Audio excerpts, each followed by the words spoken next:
If you would like to get your song reviewed, dear listener, there's the Filthy Capitalist option. As Sori says, 125 gets you straight to the head of the line. You don't have to be a part of the alliance. You don't have to be part of the group. Wait a minute. And the biggest thing is you don't have to wait. You hop, skip, and jump right in front of everybody. 125 gets you there. You do that 3 times, and then get mashed down to the $75 rate for perpetuity. Yes! Also, there is a band review option. So if you've got a band and you're trying to get your band some exposure, hit me up at villageXchange@gmail.com, and I'll show you the details about how to pull that off. You can also jump on Patreon, and there is a option on the tiers to be able to get your band reviewed. Obviously, we can't lie to you, so we can't guarantee a positive review. Get what you get. It's just rubbish. Rubbish. Rubbish. That's British for garbage. My favorite is the community option. $1 at the gate gets you in at Patreon. You get to join an alliance. The alliance joins their points together, and that helps determine what songs that we do. The alliances hang out on Discord. Message me on Patreon to get the link. And they do all kinds of other cool things. They do Minecraft, Dungeons and Dragons. Yeah.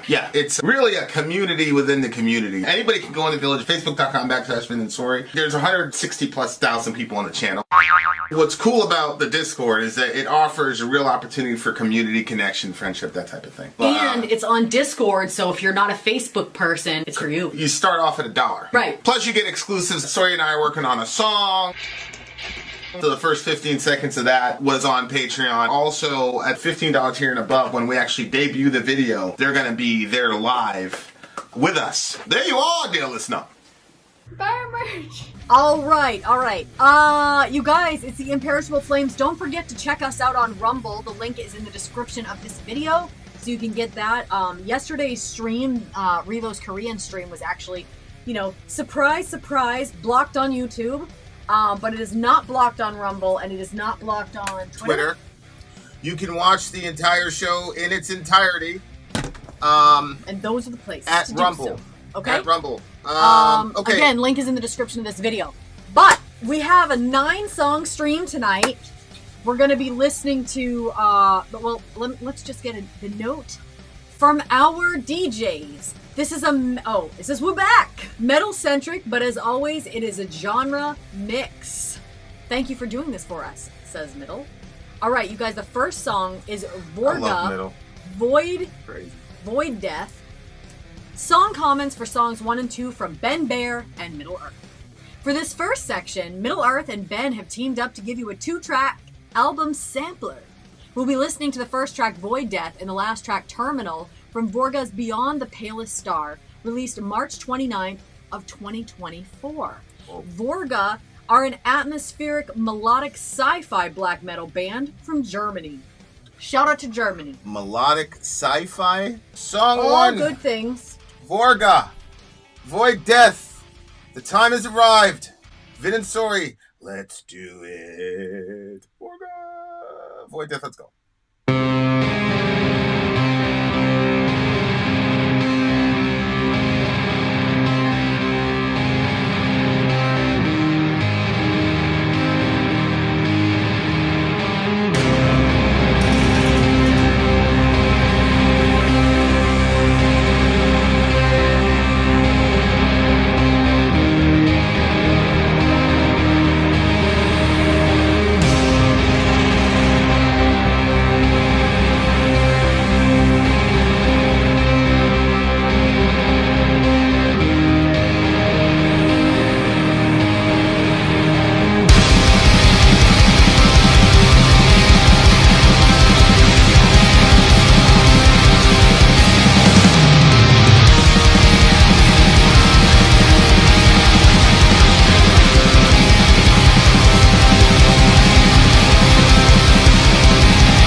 Lord. Okay. All right, that was black metal. It was. From That Germany. was black metal. Melodic sci-fi black metal from We're Germany. from France. This was a new song. Came out just like, a couple days ago. Less than 2 weeks, really.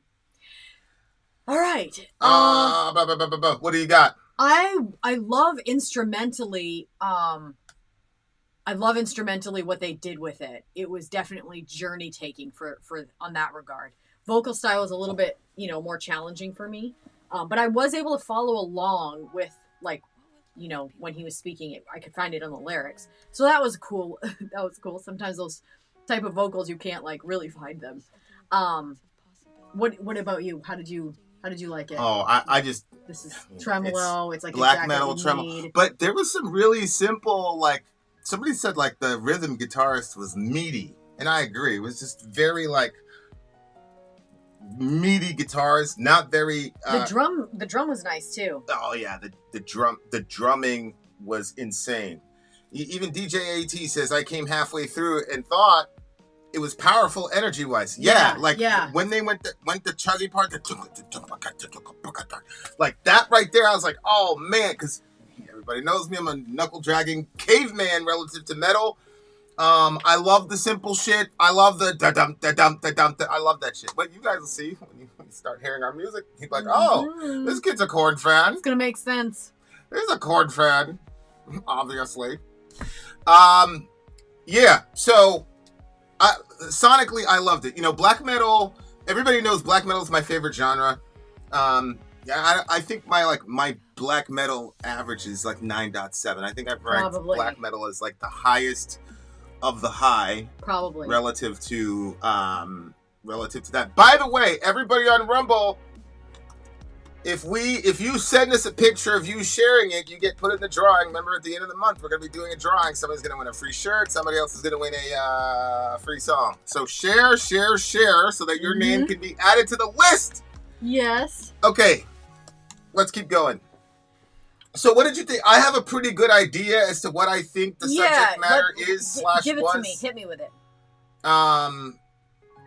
It seems had like end worldy sort of end of the world sort of. Well, yeah, personal apocalypse type of. Calling to me, silent yearning behind the screams, only echoes remain. Finally free, night unending, wordless it speaks of chaos, of unity. So to me, he's talking about the concept of death. Yeah, especially when he ended it. Right, it's all cursed anyway. I'm no longer for this world. Yeah, yeah. And it seems like he is.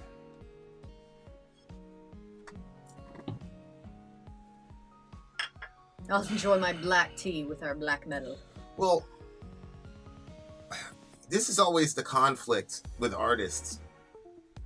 It's the point of art is to express yourself, have a real human moment of expression, yada, yada, yada.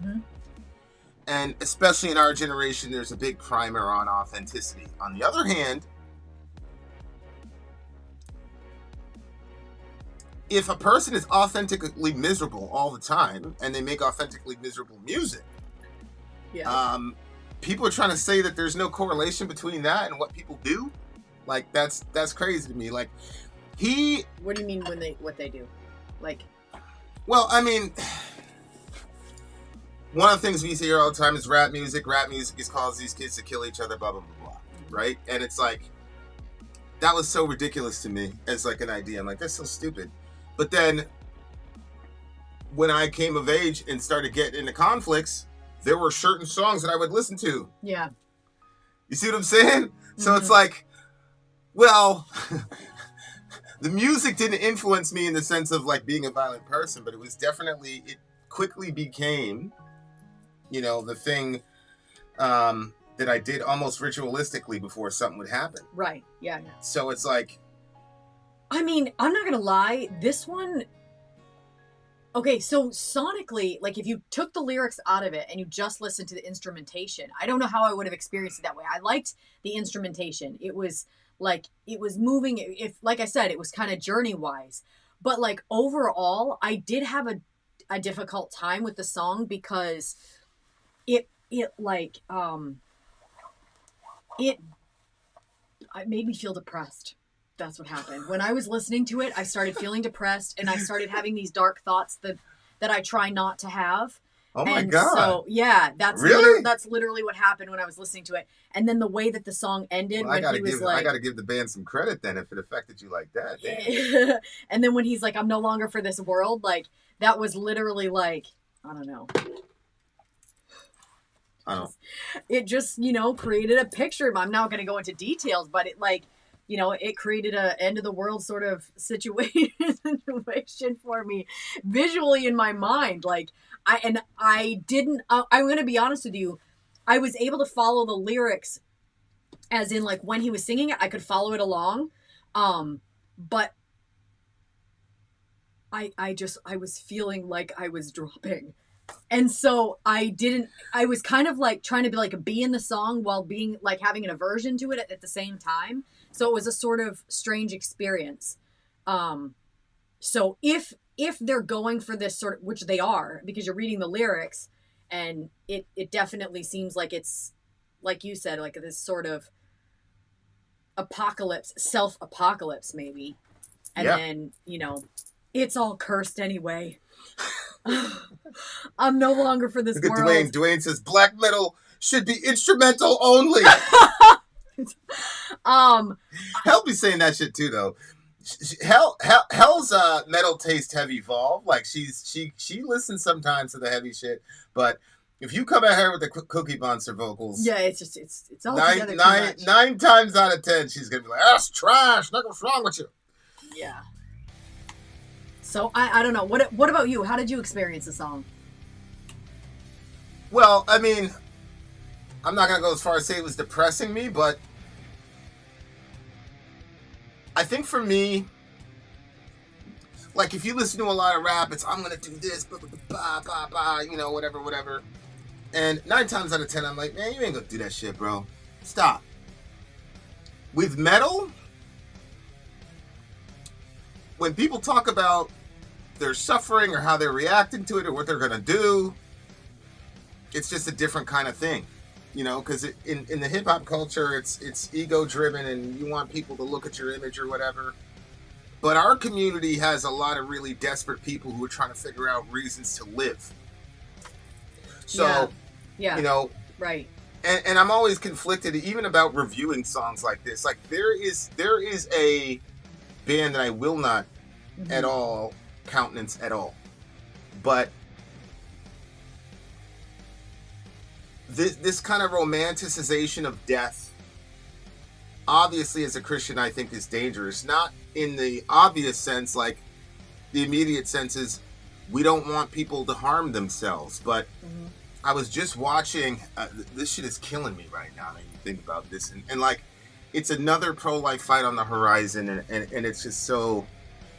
Anyway, there's this trans woman that went in for gender reassignment surgery, and she got the gender reassignment surgery, but she was still depressed. So she went and applied to MAID. I think this is in Canada. MAID is the assisted suicide thing. 2 years ago, there was a guy he was severely disabled, and his prospects weren't good, and he was very, very poor, and so the surgery was going to be very expensive. So the doctor came and said, MAID is also an option for you. It's like, here we go. Just the culture of death in the West. So now you've got a bright, vibrant young lady, man, whatever, in their early 30s, going on these shows and laughing about it. And everybody's like laughing. Wait, laughing? Oh, yeah. Yeah. I couldn't watch the whole thing. I just couldn't watch the whole thing. Wait, I don't understand. What are they laughing? They're laughing. They were making light of it. She got on the show. She talked about, wanting to kill herself and MAID and all the rest of it. And they were like, and they're like, well, let's talk about it. And I don't know what they're trying to do, like make it lighthearted or whatever. But like, ooh, that's dark. But I'm like, this is a perfectly otherwise healthy individual, beautiful, whatever. Man, like I said, man, well, I don't care. Like I always say, like I know when people are symmetrical, she was beautiful, but it did not have the effect on her that she wanted it to have. And so she's like, all right, I'll just kill myself. And I'm like, and we're supposed to now go into the future and be like, yep, that's cool. I support you, blah, blah, blah. Like, we're in such a culture of death. It's so crazy. It's so crazy. But my heart just broke, man, because I'm like, this person went to the nth degree to try to get, right in her own head. And it did not work out for her, and like, it's so crazy to me, like, what's going on in the world, and like, people can't see it. It's like, you've got a situation where you're in a country with socialized medicine, and now you have this option. So now when you're dealing with poor, vulnerable, lonely people, and they're taking up a bed in the hospital, y'all don't see how that could go really bad, really quick. The other thing too is that, like, some people that, like, medical bills are like a real thing, like piles of debt from medical bills. And so people can end up in a situation where they're like, wait, I don't want to be this burden on my family, not realizing the burden that they will be on their family when they take their own life and their family has to go on without them, because that pain never heals. But they're not going to look at that. They're going to look at the financial aspect of it, because we are in a financially motivated society. And so people will make decisions based off of, we are already killing our unborn for finances. So we're going to start doing that too. It's wow, unbelievable. 100% true. Unbelievable. Good, Dwayne. Your prayer is gonna get your prayer is gonna bring him over the top. Yeah. So that verse was just crazy to me, because I was just looking at that situation and I'm like, it was so surreal. And I understand, like, a lot of that is like marketing to a degree, because like there's no end to the ways that human beings will exploit suffering to convert that into capital. Yeah. But yeah, my heart just really went out to Shorty, because and she hasn't done anything yet. So if you're a praying person, hopefully she changes her mind. But like, this just keeps getting replayed in my head over and over again. Those who hate me love death. Yeah. That's Lady Wisdom speaking in Proverbs. Those who hate me love death. Mm-hmm. And it's like, you can tell if a worldview is I mean, look, people keep dying, people keep killing themselves. Like, that shit, we got to come up with something else. I think the other thing too that is, one of the things that God is working with me on. So for like so many years, I haven't been able to do anything poetic. Like, be nice to everyone in the chat, please. Yeah. If somebody's coming in looking for attention, give them the attention they need. Please, let's try to be patient with everybody, huh? All right, keep going. So I haven't really, I haven't been able to access the artistic side of my own soul for a long time. And I was able to start doing that, starting a couple of months ago, I guess. And so, like, I was starting to write poetry again. And I was just having a night that was like, it was a little darker for me. And not anybody's fault, but like, just, sometimes you just, within your own self, you're dealing with things. And it was a darker night for me. And so this poetry just started coming. And so I just started writing it down. And like, it's poetry is interesting, because there's a lot of times when I write something that I read it like probably like 5 or 6 times after I write it, because I don't feel it came from me, but it was for me because I wrote it. But it felt like I accessed something else, and that it seems like maybe a little too poetic for me, or a little too, like, especially when something rhymes and you didn't plan it. You just like started writing and the whole thing rhymed. Mm-hmm. Anyway, so I was like, wow, this is really cool. I really liked it. And I'm a part of different like art groups. So I copied and pasted it, and then I was like, well, I don't want anybody to know that I'm having a dark night, so I'm going to post it anonymously. So I posted it anonymously, and then you know how they always do that. Anytime you want to post something anonymously, then they're going to be like, we're going to hold that until we like check it out, and then we'll post it. And in that span of time, God was like, why are you putting that out there though? Like, I felt like God was telling me it's really good to like get that out and to write it down, but is it good to influence other people with the darkness that you're feeling? And I was like, ooh, that's true, because sometimes you hear something that somebody else writes or a song or something, and it like brings you darker and deeper than you would have been if you had listened to something else or looked at something else. Anyway, I ended up deleting the post. So nobody saw it except for me. But I guess I kind of like do feel a little bit like that about this song. Like maybe the artist was really feeling this darkness and was really feeling like, you know, like the end of the song really was kind of like the part that I was like, that got like, you know, I'm no longer for this world. Because there's no like other way to look at that besides like, and saying it's all cursed anyway.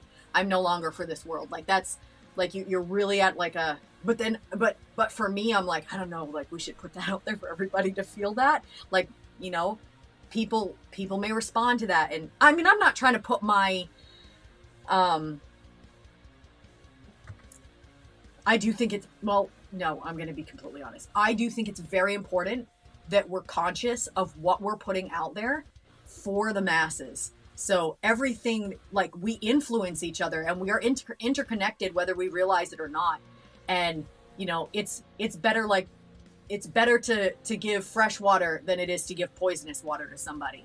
And so for me, this is not my thing. I'm not really with this. I think that if the person needed to get this out, like out of their own soul, I think that it's important to write it down. I just don't know if you should, you know, put it out there for the masses. That's how I feel. Well, I mean, and you know, you've said before that sometimes how people deal with it. I'm just saying, I think for me, in the way that I experienced the song, like, I just like, it wasn't for me a good experience. Like I didn't. Yeah, I thought this song was probably one of the most well-crafted lyrical that I've seen. The chorus, upon the altar across the stones, urging life into days untold, with blood and semen, with ashen flame, life's deception given name. It looks like what he's talking about there is blood and semen are both interior fluids within the body, but they're also related pretty well to pregnancy and childbirth, right?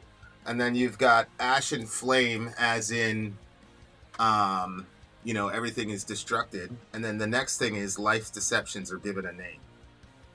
So if you look on top, urging life into days untold with blood and semen, right? Upon the altar across the stone. So I'm looking at this as he's talking about this event that's happening, and you kind of see the person on the altar, but I almost think it's like metaphorical, like this world would be the altar that you get sacrificed on because you're gonna die anyway, right? Yeah. So there is a sense in which this world is the altar on which you sacrifice people, and all of us are gonna be on that altar one day, right? Yep. So I'm interpreting it almost as a kind of like mirrorism about life, right? Like you start off with blood and semen, then you end with ash and flame, and life's deceptions are given name, in the sense that,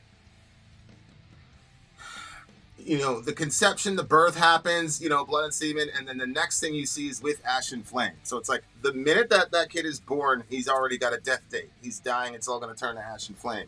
And so life's deception would be this idea: you're building all these relationships with these people, but it's going to turn into ash and flame. So this is a deception. Like the life itself is a deception, because on the one hand, it promises you all these things, when in reality, life in the world is really just conspiring against you to put you on this altar and then kill you. So that's kind of the worldview. He committed himself to that throughout the entire song. Now, here you go. Silence the mind, the body, the insolent weakness, the tides of indifference, break across my beaten mind beyond the pale, the infinite, the inscrutable, capitulating into the jaws of death. So that's a pretty poetic way of saying I can't turn my mind off. And he despises himself for the weakness that's inside of him that he can't overcome. And unfortunately, it looks to me like this guy's like, that is going to kill us. See what I'm saying? Well, yeah. I mean, that when you're in that place where you can't silence your mind and there's no peace inside of it, and it's like he said, my beaten mind, like. Yeah. Yeah, I caught that part too. Yeah, like that is literally like abusive thoughts, like your own, it's almost like your own mind can turn against you. And it says silence the mind, the body, the insolent weakness. And it's interesting because there is a certain level of weakness that you feel in your body when you're having that beaten mind situation going on. Like you're yeah. When what? It's just I know that experience and I know that feeling, and I just like, I think that he did really well descriptively, like painting the picture that just is like, yeah, that's what it's like right there. And you know, it's not comfortable subject matter middle, but I'm not set at the lyrics. Quite the contrary. I think the lyrics are very well crafted. Look, the romanticization of death is always dangerous, and it doesn't matter what the form is, whether it's gangster shit, like, oh, I'm gonna kill you, or whatever, or if it's metal, which is usually internally we're gonna kill ourselves. Like that kind of hopelessness obviously is not good. But if I had a kid listening to that song, this is a little hack for you parents out there. If your kids are listening to a song that like worries you, don't flip out on them and ban it from the house. Enter into a conversation. Mm-hmm. Tell the kid, hey, let me listen to that shit. Let me see what's going on here. You know what I'm saying? And like, don't react and let them talk. I promise you, if you do that, your kid's going to be okay. Vin is much better at doing that. I'll be like, well, hold on. What does that lyric say? What's going on here? I'm never like, like really chill when I'm like. Public service announcement. I understand the channel's called Vin and Sori, but I have zero control over what the mods are going to do. Okay? I have suggestions, I have preferences, but for everybody in the chat, the mods really run the show, and I really don't. I'm one guy just like everybody else in that situation. So I'm just putting that out there for new people. Just because I'm handling you a certain way, it doesn't mean that the mods will give you the same treatment. Mods. I mean, my perspective is I don't care if people say anything about me. That's fine. Just don't say anything about my folks. But then I got folks who are like, nah, I don't like you saying that about my friends. So whatever. So anyway, just keep that in mind. We come back. Let's go back. We got some gangsters in this room now. We got some gangsters in this room. You ain't gonna talk to my man like that. Yep. Get him. Oh, I wish I could see. Get him, Dwayne. Dwayne was like, I will block you. I will pray for you. Shout out to Dwayne. All right, hey, overshadow Sean in this bitch. Stacy's Metal Family in this bitch. Stacy's Metal Family had the most badass group picture we've seen in Vin and Sori history. Remember the whole family was together? It was like that was really good. There was some gang shit. Yep. Okay, what'd you give the song? You know what? I'm gonna silent count this one because I want to respect the craft of the band and like what they did, but it just for me was like not a positive one. So Dreadmare says the blood and semen in the ashes and blood mirrors Abraham's test. Woo! With Isaac, you know, the binding of Isaac. That's a good one. I'm gonna give this a 9.1. Like I said, like, I don't like that subject matter, but I do not believe that this band was like trying to promote that shit. It's just what was going on with him. And like, as I said, anytime you romanticize death, it's dangerous. But I also think that there's bunches of kids that pressed play and are here because of those lyrics, because it makes them say, okay, I'm not alone. Like, other people are seeing this too. And hopefully the kid sticks around long enough to get a counter narrative so that he or she has a shot, right? Joe offering some Navy SEALs to deal with your problem people should...